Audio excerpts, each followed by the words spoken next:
پہلے نہیں تھے، اب حنفی بھی نہیں ہیں۔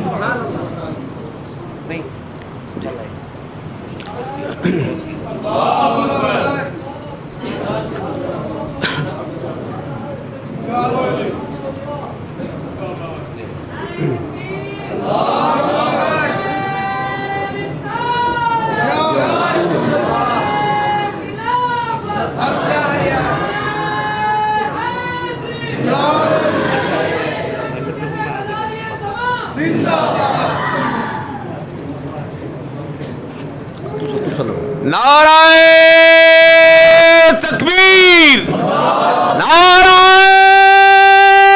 رسالت۔ شیخ الحدیث و تفسیر حضرت علامہ سردار سید ارشد سعید شاہ صاحب کاظمی فیضان کرم حضور مرشد کریم غزالی زمان، فیضان حضور امام اہل سنت۔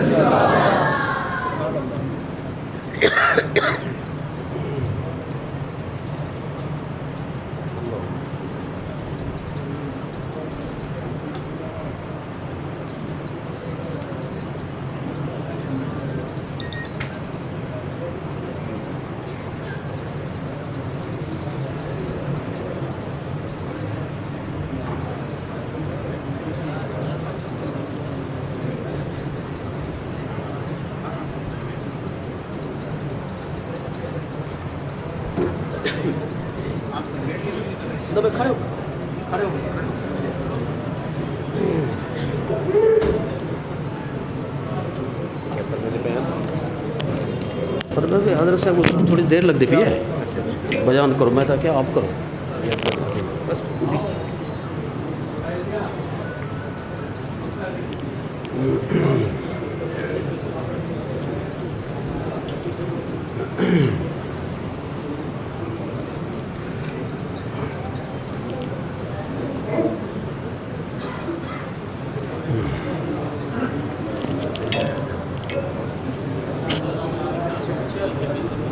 والسلام علیک یا رسول اللہ وعلی آلک و اصحابک یا حبیب اللہ۔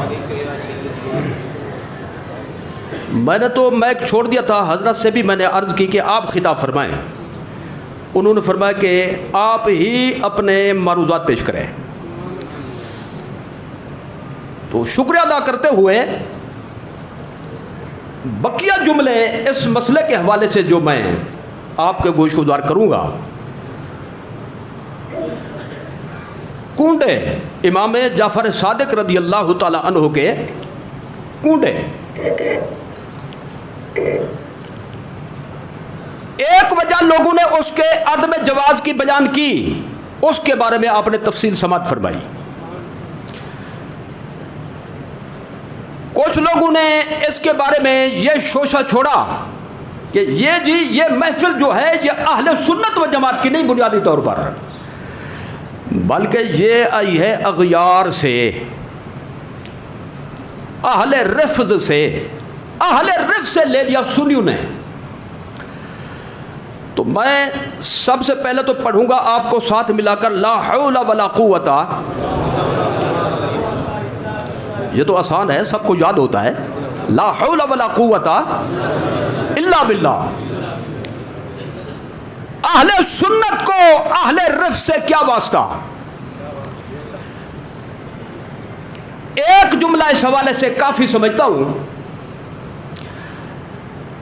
بہار شریعت آپ نے سبحان اللہ پڑھی ہے، اور جنہوں نے پڑھی انہوں نے سنی ہے۔ یہ کس مذہب کی کتاب ہے جی؟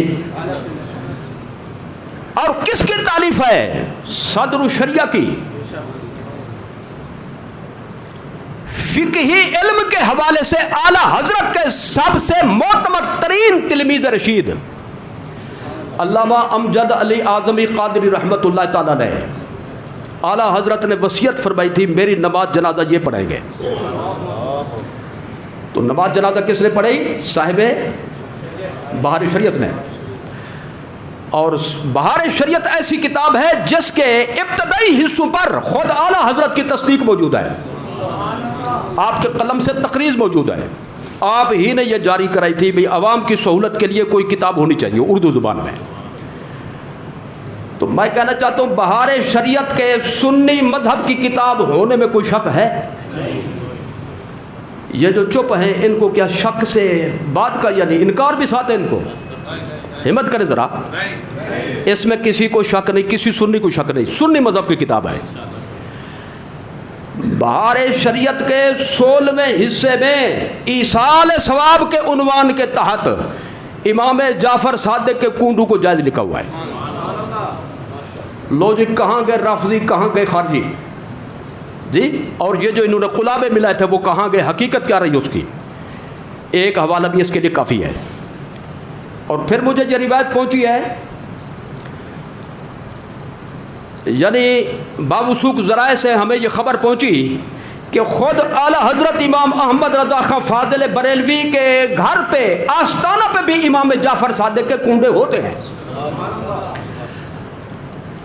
اور میرے علم کے مطابق حضور غزالی زمان کی موجودگی میں بھی کنڈے ہوئے، امام جعفر صادق کی یہ محفل ہوئی، ایصال ثواب کی یہ تقریب ہوئی۔ تو لہذا یہ صرف متنفر کرنے کے لیے طرح طرح کے بہانے تراشے گئے۔ یہ اغیار کی محفل نہیں، یہ سرکار کی محفل ہے۔ اچھا، اب ایک دوست یہ کہنے لگے کہ 22ویں کو جب یہ کیے جاتے ہیں، پتہ ہے کہ 22ویں کو حضرت امیر معاویہ کی وفات کی تاریخ ہے، یہ 22ویں رجب۔ لہذا جو کرنے والے کرتے ہیں تو وہ حضرت امیر معاویہ کی وفات کی خوشی میں کرتے ہیں۔ میں کہتا ہوں جس کی جو نیت ہوگی اس کا نتیجہ لے گا، لیکن سنی کی یہ نیت نہیں، سنی کی یہ نیت نہیں۔ اب اس کا آسان حل یہ ہے، دونوں کا منہ بند کرنے کے لیے، جیسے ایک محاورہ ہے کہ بھئی سانپ بھی مر جائے لاٹھی بھی بچ جائے، تو ایسا طریقہ اختیار کرو یہ بھی نہ بول سکے یہ بھی نہ بول سکے۔ اس کا طریقہ یہ ہے کہ حضرت امیر معاویہ کو بھی ایصال ثواب میں شامل کر دو اور امام جعفر صادق کو بھی ایصال ثواب میں شامل کر دو جی، خوارج روافض دونوں کو منہ بند ہو جائے گا۔ اچھا، اب ایک دوست نے مزید یہ بات کہی کہ جی یہ اس کے لیے بڑی غلط قسم کی شرطیں رکھی جاتی ہیں جو شریعت سے تجاوز ہیں، لہٰذا یہ اس کے ناجائز ہونے کی دلیل ہے۔ مثلاً کہتا جی ایصال ثواب کا جو کھانا ہے نا حضرت امام جعفر صادق رضی اللہ تعالیٰ عنہ کی ایصال ثواب کے لیے، ایک تو یہ رکھا جائے بند کمرے میں، اندر سے لگی ہو کنڈی، کوئی اور اس میں داخل نہ ہو سکے، ختم پڑے اندر، کوئی عورت بھی اس میں نہ آ سکے، اور سورج نکلنے سے پہلے پہلے اس کو ختم کر لو جی۔ تو کہتے ہیں جی یہ بات ہے، اس میں یہ غلط شرط لگ گئی۔ تو پہلی بات میں یہ عرض کرنا چاہتا ہوں کہ جب کسی مسئلے میں خرابی پیدا ہو جائے تو خرابی کو دور کرنا چاہیے، مسئلے کو بند کرنے کی اجازت نہیں جی۔ میں اس کی مثال پیش کرتا ہوں، دودھ میں مکھی گر جائے، مکھی کو نکال کر پھینکے گو یا دودھ کو اٹھا کر گلی میں پھینک دو گے؟ جو فیصلہ مجھے بتا دیں جی۔ کتا مسجد میں داخل ہو جائے، کتے کو بھگاؤ یا مسجد کو توڑو؟ آپ چپ ہوتے مجھے شک پڑ جاتا ہے، پتہ نہیں کیا کرنا چاہتے ہیں۔ کسی کے ناک پر مکھی بیٹھ جائے تو کس کو اڑانا چاہیے؟ تو ہم یہ کہتے ہیں خرابی پیدا ہو جائے خرابی کو زائل کرو۔ اللہ اس کے رسول نے جس کام کو مشروع فرمایا ہے اس پر پابندی لگانا کسی مائی کے لال کو اجازت نہیں۔ اور سب سے اہم بات یہ ہے کہ یہ سنی مذہب میں ان قیود کی کوئی حیثیت نہیں، اسی بہار شریعت میں ان قیود کی تردید لکھی ہوئی ہے۔ یہ ہم نہیں کرتے، جو دوسرا کرتا ہے ان کی طرف سے پابندیاں ہو سکتی ہیں۔ میں ایک جملے میں اس کو مکمل کر دوں، یہ جو کنڈیاں بند کر کے کہتے ہیں نا بھی اندر کھاؤ باہر نہ جائے، سورج نکلنے سے پہلے پہلے ختم کر لو، عورتیں بھی نہ آئیں، باہر کا بندہ کوئی نہ آئے، یہ ہیں ختم کرنے والے کیا جی، اور ہم ہیں ختم پڑھنے والے۔ جو پڑھنے والا ہوتا ہے وہ یہ نہیں کہتا صرف ہم کھائیں گے، وہ کہتا سب کھائیں گے۔ اسی لیے جو کرنے والے ہوتے ہیں ختم کرنے والے ان کی نشانی اور ہوتی ہے، جو پڑھنے والے ہوتے ہیں ان کی نشانی اور ہوتی ہے۔ اس کو یہاں سے دیکھیں کہ یہ جو ختم کے منکر ہیں نا خصوصیت کے ساتھ، یہ جب آپ ان کو کوئی بلا لے کوئی غلطی سے تو کھانا آگے رکھ کر یہ ہلتے بہت ہیں جی، اور جب پڑھتے ہیں تو یہ اپنے لب بڑی تیزی سے ہلاتے ہیں جی، تو بندہ یہ سمجھتا ہے کہ شاید قرآن پڑھ رہے ہیں، حالانکہ وہ کہہ رہا ہوتا ہے بریلوی بدعتی ہیں، بریلوی مشرک ہیں، بریلوی بدعتی ہیں، بریلوی مشرک ہیں، پھر کہتے ختم ہو گیا جی چلو۔ فیصل آباد میں ایک بڑھیا لے کے ایک مولوی کو لے کر ابھی ختم پڑھنا ہے، اس کو پتہ نہیں تھا کہ بھی جس طرح کپاس اور گنے کی قسمیں ہوتی ہیں مولوی کو بھی قسمیں ہوتی ہیں، پتہ اس وقت چلا جب نتیجہ اس نے دیکھا۔ پلیٹ سامنے رکھ کر ہلتا رہا، ہلنے کے بعد کہنے بس جی ماں جی ختم ہو گیا۔ اس نے اٹھایا جوتا، اس نے جی چھترول شروع کر دی، وہ کہتے ماں جی بلا کر آئی ہو، یہ کیا قدر کی تم نے؟ انہوں نے کہا خبیث ختم پورا کیوں نہیں پڑھا؟ وہ کہتا پورا پڑھا ہے، وہ کہتا چمنی والی آیت کہاں گئی؟ آگے سمجھ میں؟ تو کچھ ہوتے ہیں ختم کرنے والے اور کچھ ہوتے ہیں ختم پڑھنے والے۔ یہ محفل ہوگی ختم کرنے والوں کی، ہم ان کی بات نہیں کر رہے، ہم اپنی بات کر رہے ہیں۔ اچھا جی، ایک کہانی پڑھی جاتی ہے، وہ بھی عدم جواز کی دلیل ہے۔ کہانی ہے داستان عجیب، داستان عجیب ختم شریف کے ساتھ اس کو بھی پڑھا جاتا ہے۔ تو ہمارے علماء نے اس کی تردید فرمائی، یہ من گھڑت کہانی ہے، خود ساختہ کہانی ہے، اس کی کوئی حیثیت نہیں، اس کو نہ پڑھا جائے بلکہ اس کا پڑھنا گناہ ہے۔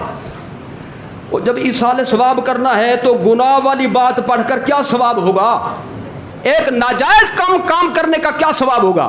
لہذا داستان عجیب کی بھی کوئی اس میں حیثیت نہیں ہے، ہمارے علماء نے اس کی تردید فرمائی۔ آخری بات اس سلسلہ کی اور سب سے اہم اور سب سے بڑی، 22 رجب کو امام جعفر صادق کی ولادت ہے یا وفات ہے؟ کہتے یہ بتاؤ۔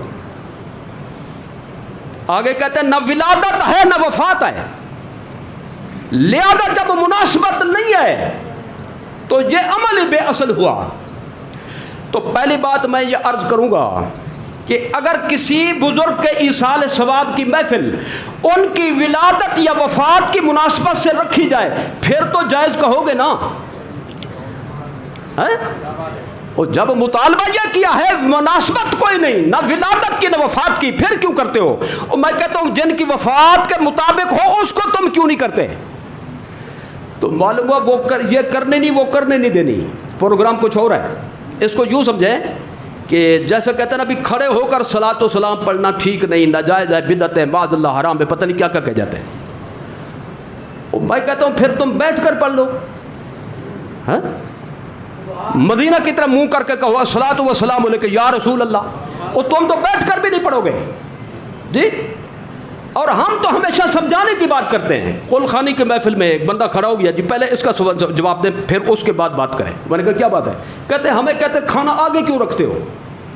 اور میں نے کہا ان سے کہو جھگڑا ہم ختم کرتے ہیں، تم پیچھے رکھ لیا کرو یا سر پہ رکھ لیا کرو، پھر قوم تم سے خود حساب لے گی کہ یہ تہذیب بھی ہے یا نہیں۔ اتنا بڑے بندے کو کھانا آگے رکھنے کی چیز ہے یا پس پشت رکھنے کی چیز ہے؟ سر پہ رکھا لک میں توڑ کر سالن لگا کر کھا رہا ہو، بسم اللہ الرحمن الرحیم، بسم اللہ، یہ کوئی تہذیب کی بات ہے جی؟ تو خیر یہ ڈھگوسلے ہیں سب جن کی شرعی حوالے سے کوئی وقت نہیں ہے۔ اب یہ کہنا کہ مناسبت ہے تو بتاؤ، ہم اتمام حجت کے لیے یہ بھی بتا دیتے ہیں۔ حضرت امام جعفر صادق کی وفات مبارکہ ہے 15 رجب میں۔ 15 رجب آپ کی وفات کی تاریخ ہے۔ کس نے لکھا؟ علامہ جامی نے شواہد النبوت میں کہ امام جعفر صادق کا وصال 15 رجب میں ہوا۔ تو اب اگلی بات سنیے، 22 کو یہ محفل کیوں ہوئی؟ 70 صحابہ کرام کے تلمیذ ارشد حضرت طاؤس تابعی رضی اللہ تعالی عنہ کا فرمان ہے، 70 صحابہ کرام کو پانے والے، فیض لینے والے ان سے حضرت امام طاؤس نے فرمایا ان الموتى يفتنون في قبورهم سبعا فَقَالُوا يَسْتَحِبُّونَ أَن يُطْعَمَ عَنْهُمْ فِي رِوَایَةٍ أَن يُطْعِمُوا عَنْهُمْ تِلْكَ الْأَيَّامِ. کانو یستحبون، ضمیر کا مرجع صحابہ اور تابعین، کیونکہ تابعی بول رہا ہے. معنی یہ ہوگا جب کسی مسلمان کی وفات ہو جاتی تھی، ان کے وصال کے بعد، وفات کے بعد اہل خانہ متعلقین اعز و اقارب خصوصیت کے ساتھ تسلسل سے 7 دن تک روزانہ کھانا پکا کر ایصال ثواب کرتے تھے، اور فوت ہونے والے کی طرف سے اس کو تقسیم کرتے تھے. پہلے ایمان سے بتائیں، جب 7 دن آ گئے، پہلا بھی آ گیا کہ نہیں؟ دوسرا بھی آ گیا کہ نہیں؟ تیسرا بھی آ گیا کہ نہیں؟ جی یہ تو آگے کول خانی چلی گئی. تیسرے دن کی کول خانی بھی اس میں آ گئی، پہلے دن کی بھی آ گئی، دوسرے دن کی بھی آ گئی. تو لہذا جس روایت کو پیش کرتے ہیں اہل میت کے گھر سے 3 دن کھانا پینا مکروہ ہے اور انتہائی ناپسندیدہ امر ہے، تو اس حوالے سے میں ایک جملہ کافی سمجھتا ہوں، قرآن و حدیث کو پڑھنا کمال نہیں بلکہ قرآن و حدیث کو سمجھ لینا کمال ہے. حدیث ضرور موجود ہے مسند احمد میں، لیکن اس سے کیا مراد ہے؟ ہمارے ائمہ نے تشریح فرمائی دلائل کے ساتھ. کھانے ہوتے 3 قسم کے، ایک دعوت، ایک مہمانی، اور تیسرا کھانا ہوتا ہے ایصال ثواب. دعوت مکروہ ہے، 3 دن کے اندر اندر دعوت مکروہ ہے. مہمانی لینا کسی سے خامخواہ اہل میت سے 3 دن کے اندر اندر، یہ بھی مکروہ ہے، کیونکہ دعوت مہمانی خوشی کے تناظر میں ہوتے ہیں، جبکہ یہ خوشی کا موقع نہیں، ان کو تکلیف دینے کے مترادف ہے. ایصال ثواب کا کھانا اس میں شامل نہیں.